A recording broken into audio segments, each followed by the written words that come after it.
Bismillahirrahmanirrahim. Assalamualaikum dan salam sejahtera. Bertemu lagi kita dalam sorotan berita dunia Islam. Berikut berita penting dunia Islam sepanjang 21 hingga 27 Oktober 2021. Drone menyerang pangkalan kontroversi milik gabungan pimpinan Amerika. Umat Islam mesti menentang normalisasi dengan Israel.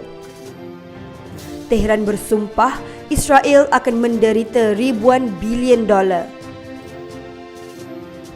Jeneral Sudan isytihar darurat bubar kerajaan.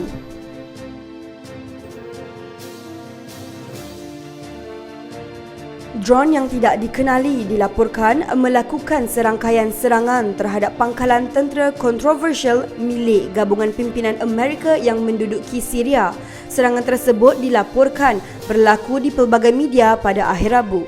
Laporan menyebut sasaran itu sebagai pos yang terletak di kawasan At-Tanaf yang sangat strategik di tenggara Syria. Amerika Syarikat telah berusaha untuk mengawal kawasan itu yang menjadi tuan rumah persimpangan perbatasan Syria, Iraq dan Jordan. Sebuah entiti Badan Pemerhati Hak Asasi Manusia Syria, iaitu sebuah badan pemantau yang berpusat di UK, mengatakan bunyi letupan telah keluar dari pangkalan ketika kejadian.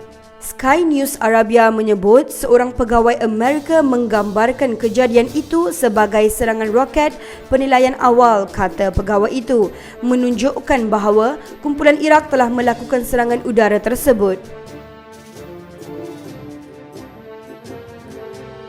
Setiausaha Agung Pergerakan Pejuang Lebanon, Hizbullah, berkata semua umat Islam bertanggungjawab untuk menentang normalisasi hubungan dengan rejim Israel. Hari ini, Amerika Syarikat dan penyokong rejim Zionis berusaha untuk memastikan umat Islam tidak menentang penjajah Zionis walaupun dalam hati mereka, kata ketua Hizbullah itu.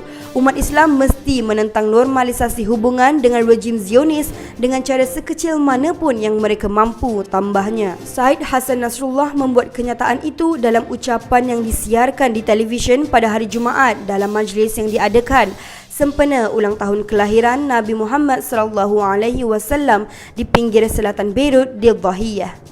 Nasrullah mengucapkan tahniah kepada para hadirin dan semua umat Islam di atas majlis yang mulia itu dan menyatakan bahawa Nabi Muhammad berjaya mewujudkan keamanan abadi menggunakan ajaran Islam. Israel menimbulkan ancaman kepada semua umat Islam di seluruh dunia, kata Nasrullah, mengecam rejim Bahrain untuk perjanjian normalisasi dengan Tel Aviv sambil memuji paksi Iraq kerana mengutuk acara yang diadakan di Erbil untuk memformalkan hubungan dengan entiti Israel.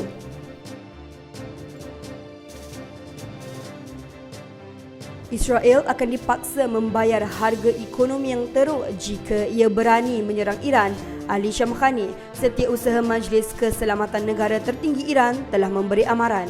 Shamkhani telah menciap mesej itu di Twitter dalam bahasa Farsi, Ibrani, Inggeris dan juga Arab, mungkin untuk memastikan bahawa amaran itu sampai kepada penonton yang dimaksudkan. Pegawai itu tidak menghuraikan bentuk tindak balas bayangan Iran terhadap pencerobohan bayangan Israel.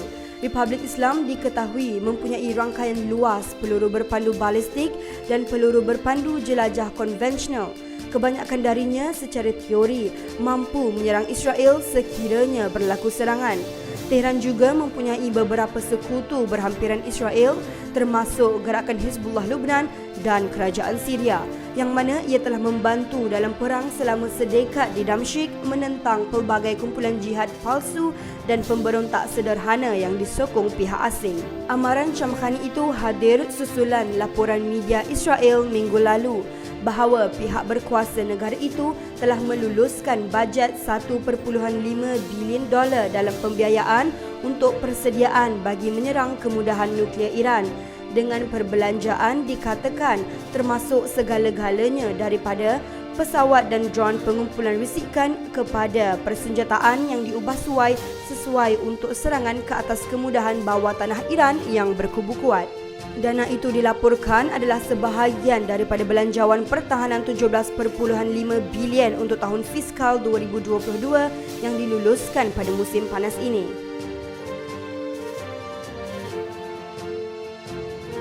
Ketua Majlis Tentera yang memerintah Sudan, Jeneral Abdel Fattah Al-Burhan mengisytiharkan darurat dan membubarkan Majlis Berdaulat Peralihan dan Kerajaan.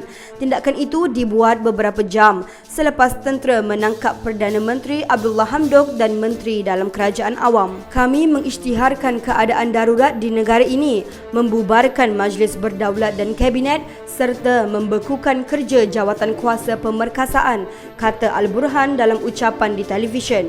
Al-Burhan turut mengumumkan penggantungan beberapa peruntukan dokumen perlembagaan yang menggariskan peralihan politik di Sudan.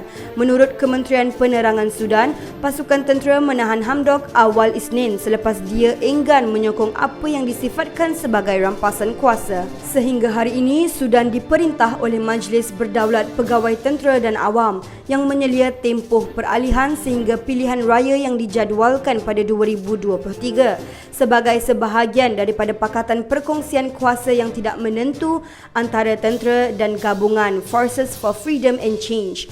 Al-Burhan menggariskan komitmennya terhadap perjanjian keamanan Juba yang ditandatangani dengan gerakan bersenjata pada Oktober 2020.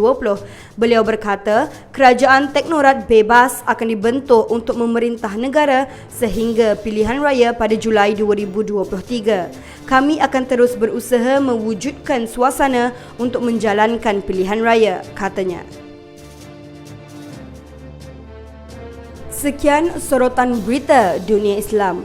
Dengarkan kata-kata hikmah ini. Saudara, orang yang lemah tidak mampu memaafkan. Memaafkan adalah ciri orang yang kuat. Fikirkanlah. Jangan lupa like, share dan subscribe channel Sejagat TV, Kebangkitan Islam Sejagat. Hingga kita jumpa lagi nanti. Assalamualaikum.